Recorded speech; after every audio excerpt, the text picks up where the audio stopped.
എന്താ മകളെ ഇവിടെ? എനിക്ക് ബാപ്പയോട് ഒരു കാര്യം പറയാനുണ്ട്. എന്താണ്? പറയൂ. ഞാൻ ഇതുവരെ ബാപ്പയോടൊന്നും ആവശ്യപ്പെട്ടിട്ടില്ല. അതെ, എന്റെ മകൾക്ക് എന്താണ് ആവശ്യം? എന്ത് തന്നെ ആയാലും ഞാൻ സാധിച്ചു തരും.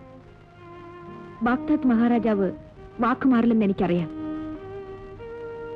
ഞാൻ ആവശ്യപ്പെടുന്നത് എന്റെ ജീവിതത്തെക്കുറിച്ചാണ്. മനസ്സിലാകുന്നില്ല. അലാവുദ്ദീന്റെ ഉമ്മയെ വാപ്പ ആക്ഷേപിച്ചയച്ചില്ലേ? അതെ, നിന്നെ നിക്കാഹ് ചെയ്യാൻ അലാവുദ്ദീൻ എന്തുകൊണ്ട് അന്തസ്? അന്തസ്സുണ്ടെങ്കിൽ മാത്രം പോരെ ബാപ്പ. മറ്റേത് രാജകുമാരന്മാരെക്കാളും അലാവുദ്ദീൻ ധീരനാണ്. അലാവുദ്ദീന്റെ ധൈര്യം ബാപ്പ തന്നെ നേരിട്ട് കണ്ടറിഞ്ഞതുമാണ്. നീ എന്താണ് മകളെ പറയുന്നത്? ഇനിയും ബാപ്പയ്ക്ക് മനസ്സിലായില്ലേ? ഞാൻ അലാവുദ്ദീനെ സ്നേഹിക്കുന്നു. അതെ, അലാവുദ്ദീനെ അല്ലാതെ മറ്റാരെയും ഞാൻ നിക്കാഹ് ചെയ്യില്ല.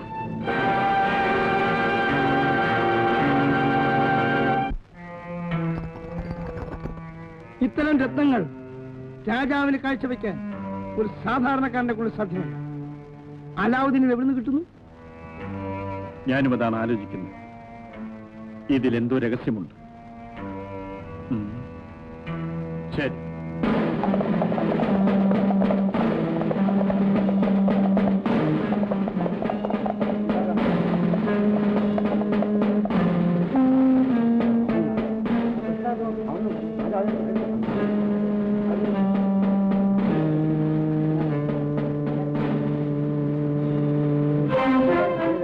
അലാവുദ്ദീൻ, വിദേശ രത്ന വ്യാപാരികളെ കൊള്ളയടിച്ചതിന് നിന്നെ വിലങ്ങ് വെച്ച് കൊണ്ടുചെല്ലാൻ രാജാവിന്റെ ഉത്തരവുണ്ട്.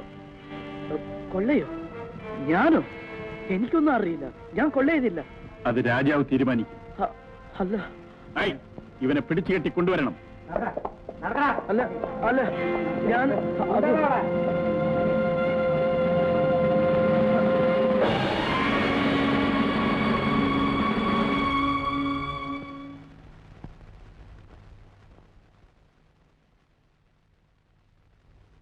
ഈ രാജ്യത്ത് നടന്നിട്ടുള്ള എല്ലാ അക്രമങ്ങളുടെയും അനീതികളുടെയും തലപ്പത്ത് ഇവനാണുള്ളത്. നമ്മുടെ ആതിഥ്യം സ്വീകരിച്ചിവിടെ കഴിഞ്ഞിരുന്ന സാംദേശ രാജകുമാരിയെ കൊള്ളയടിച്ചതിന്റെ പിന്നിൽ, നാട്ടിൽ നടക്കുന്ന എല്ലാ അക്രമങ്ങളുടെയും പിന്നിൽ ഈ നിൽക്കുന്നവന്റെ കൈകളാണുള്ളത്. എന്നിട്ട് ഇവൻ സാംദേശ രാജകുമാരിയെ രക്ഷിച്ചതായി അഭിനയിച്ചു. ഒരിക്കലും ഇവൻ അങ്ങയുടെ ജീവൻ രക്ഷിച്ചു. അതിന്റെ പിന്നിൽ ഒരു കഥയുണ്ട്. അങ്ങവിടെ ചെന്നപ്പോൾ ഇവൻ അങ്ങയുടെ രക്ഷകനായി മാറി. അവൻ മുറിവേറ്റു വീണു. നല്ലവനെന്ന് ബോധ്യമാക്കാൻ ഇതിൽ കൂടുതൽ എന്ത് വേണം? ഇതാരായാലും വിശ്വസിക്കും, ഞാൻ പോലും. അമൃതീൻ, നമുക്ക് വേണ്ടത് ആരോപണങ്ങളല്ല, തെളിവുകളാണ്. രാജകുമാരിയെ വിവാഹം കഴിക്കണമെന്നുള്ള വ്യാമോഹത്താൽ ഇവൻ കൊടുത്തയച്ച കാഴ്ചദ്രവ്യങ്ങൾ എന്താണെന്നറിയാമോ? വിലമതിക്കാനാവാത്ത രത്നങ്ങളും വൈരങ്ങളും. ഒരു മഹാരാജാവിനോ കൊള്ളക്കാരനോ മാത്രമേ അത് കൊടുത്തയക്കാൻ സാധിക്കുകയുള്ളൂ. ഇവൻ മഹാരാജാവല്ല. പിന്നെ ആരാണെന്ന് നിശ്ചയിക്കേണ്ടത് അങ്ങ് തന്നെയാണ്. അലാവുദ്ദീൻ, നിങ്ങൾക്കൊന്നും പറയാനില്ലേ? പടച്ചവനെ സാക്ഷി നിർത്തി ഞാൻ ഒരു തെറ്റും ചെയ്തിട്ടില്ല. ഇനിയും സംശയമോ അങ്ങേക്ക്? അലാവുദ്ദീനോട് അങ്ങേക്കുള്ള സ്നേഹവും വാത്സല്യവും എനിക്ക് മനസ്സിലാകുന്നുണ്ട്. പക്ഷേ അത് അലാവുദ്ദീനെ ശിക്ഷിക്കാതിരിക്കാനുള്ള കാരണമാവും തോന്നുന്നില്ല. ബാഗ്ദാദിലെ നീതിക്കും ന്യായത്തിനും അത് തടസ്സമാകുകയാണെങ്കിൽ അലാവുദ്ദീൻ ഒരു ശിക്ഷ കൊടുക്കാൻ നമുക്ക് കഴിയുന്നില്ല. ആ ചുമതല നാം മൗലവി സാഹിബിനെ ഏൽപ്പിക്കുന്നു.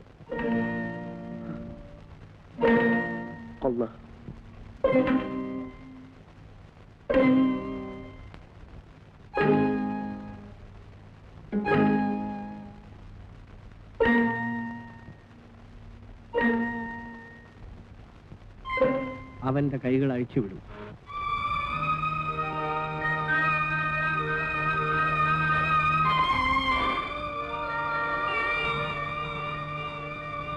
അലാവുദ്ദീൻ നിരപരാധിയാണ്. അള്ളാഹുവിന് പ്രിയപ്പെട്ട ഇവൻ ബാഗ്ദാദിന്റെ അഭിമാനമായി മാറും. ഇവനെ ഞാൻ വെറുതെ വിട്ടിരിക്കുന്നു.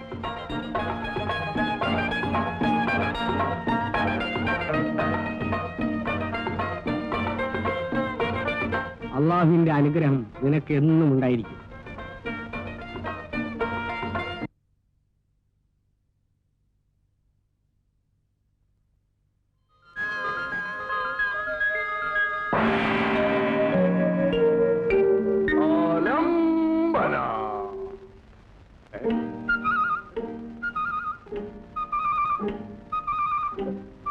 ആരെയും കാണുന്നില്ലല്ലോ. ഊ.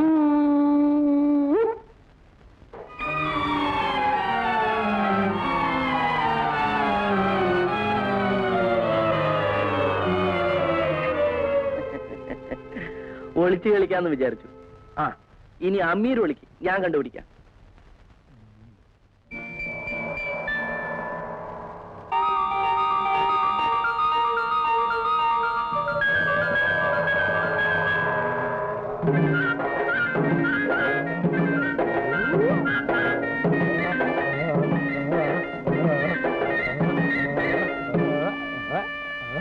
ശരി അമീർ, നമുക്ക് കളിച്ചത് മതി. നീ ഒരു കാര്യം ചെയ്യും, നീ ഇത്ര വലിയ ആളൊക്കെ അല്ലേ, ഞാനൊരു സാധനം ചോദിക്കാൻ പോവാ.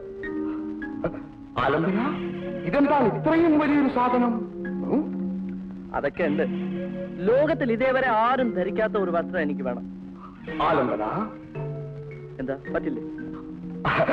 ആരും ഉടുക്കാത്ത വസ്ത്രമല്ലേ? തരാം തരാം.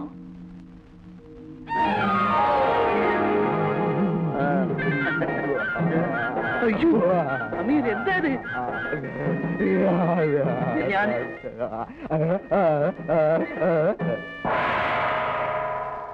അമീർ, അമീർ,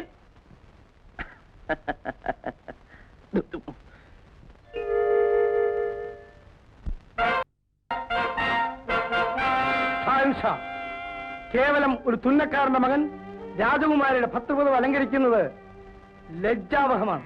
മുഹമ്മദ് ഹുസൈൻ, ഇത് നമ്മുടെ പ്രിയ പുത്രി റോഷ്നിയുടെ ആഗ്രഹമാണ്.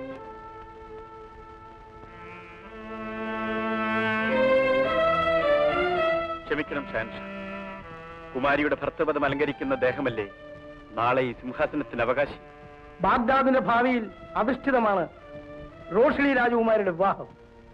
മുഹമ്മദ് ഹുസൈൻ അലാവുദ്ദീൻ ഒരു സാധാരണ യുവാവല്ലെന്ന് നാം വിശ്വസിക്കുന്നു. അവൻ ധീരനാണ്, ശക്തനുമാണ്. എങ്കിലവൻ ഞാനുമായ ഒരു ബലപരീക്ഷണത്തിന് തയ്യാറാകട്ടെ.